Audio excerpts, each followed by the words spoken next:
Bankadaki hesabınıza giren parayla çıkan para arasında bir matematik hatası var değil mi? Çok çalışıyorsun ama ay sonu o bakiye hep eksi veriyor. Tam biriktirdim dediğin an araba bozuluyor, kombi patlıyor ya da hiç hesapta olmayan bir borç çıkıveriyor.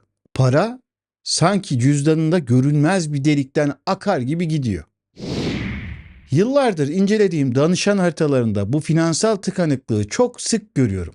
Bana geliyor ve aylardır çalışıyorum, şansım kapalı, para bir türlü bende durmuyor diyor. Ben Arif Aydın. Bu kanalda doğum haritanızdaki astrolojik verileri kullanarak bilinç dışı döngülerinizi, gölge arketiplerinizi ve davranış şemalarınızı çözümlüyoruz. Sana net bir şey söyleyeyim. Bu kadersizlik diyorsan yanılıyorsun. Sorun ekonomi değil. Sorun senin doğum haritandaki 2 ve 8. ev aksındaki bir sistem hatası. Senin cüzdan dediğin şey aslında astrolojik bir enerji kabıdır. Ve eğer haritandaki o kabın dibi delikse okyanusu da getirip oraya döksen sen yine susuz kalırsın. Bugün o deliği yani sistemdeki astrolojik hatayı masaya yatıracağız ve sistemin sana mesajı nedir bunu bulacağız. Önce şu ezberi bir bozalım. Astrolojide paraya bakarken herkes Jüpiter nerede, şans nerede diye bakar. Bu durum temelini atmadığın binaya çatı yapmaya çalışmaktan başka bir şey değildir. Jüpiter büyütür ama tutmaz. Sistemin finansal anayasası şudur. Para ikinci evin konusudur ve senin öz kaynakların, maddi güvenliğin en önemlisi de öz değerindir. Bunun tam karşısında ise 8. ev durur. Bu da krizler, borçlar, vergiler, başkalarının parası yani yatırımcılar ve miraslardır. Eğer sen kazandığın parayı yönetemiyorsan sistem seni 8. ev alanına yani kriz borç alanına doğru çeker. Astrolojik olarak kıtlık bilinci dediğimiz şey aslında bir Satürn döngüsüdür. Sistem sana der ki bu kişi kendi değerini maddeyle ölçüyor. Ben ona parayı verirsem tekamül edemez. Maddeye tapar ve Satürn o vanayı kapatıverir. O yüzden yaşadığın o ani para kayıpları tesadüf değil. Sistemin sana gücü cüzdanından değil, kendi yeteneklerinde ara deme şeklidir. Şimdi dürüst olalım.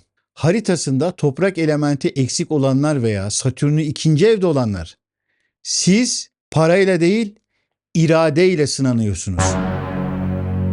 Düşün, cebinde paran olunca kendini kral, paran bitince de hiç gibi mi hissediyorsun? İşte sistem hatası tam olarak burada. Sen parayı bir enerji değil, bir karakter zannediyorsun. Astrolojide bir kural vardır. Satürn hak edilmeyeni vermez. Verdiğini de geri alır. Piyango talihlilerinin neden iflas ettiğini sanıyorsun? Çünkü para kapları küçüktü. Okyanusu bardağa doldurmaya çalıştılar. Bardak patladı. Eğer senin sinir sistemin ve inanç sistemin o yüksek voltajı taşıyacak kadar sağlam değilse sistem sigortaları attırır.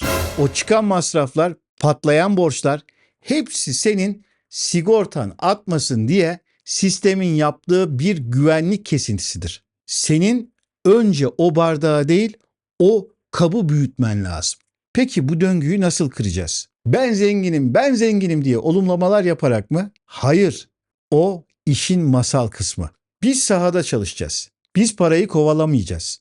Biz değer üreteceğiz ve para bize gelecek. Bu satürnsel enerjiye saygı duyacağız. Harcamalarımızı kısacak, gösteriş için değil, değer için harcayacağız. İşlevine bakacağız, verimliliğine bakacağız ve en önemlisi de öz değerimizi yükselteceğiz.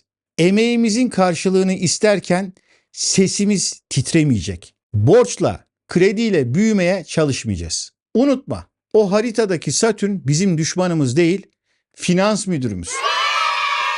Onunla savaşırsan kaybedersin.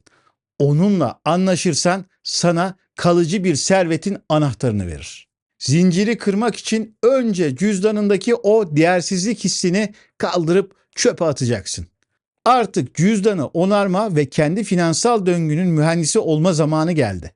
Eğer sen de ben o direksiyona geçiyorum diyorsan şimdi bu videoyu beğen, kanala abone ol ve bildirimleri aç. Bu döngüyü fark edenler, kendi sistemini inşa etmeye karar verenler zaten kendini yorumlarda belli edecektir. Yorumlarda görüşürüz. Cüzdanı onardık. Para akışını anladık. Ama sen tam başarıya koşarken, tam oldum derken içeriden sana fısıldayan o sinsi sesi ne yapacağız? Ya yapamazsan, ya rezil olursan diyen o ses.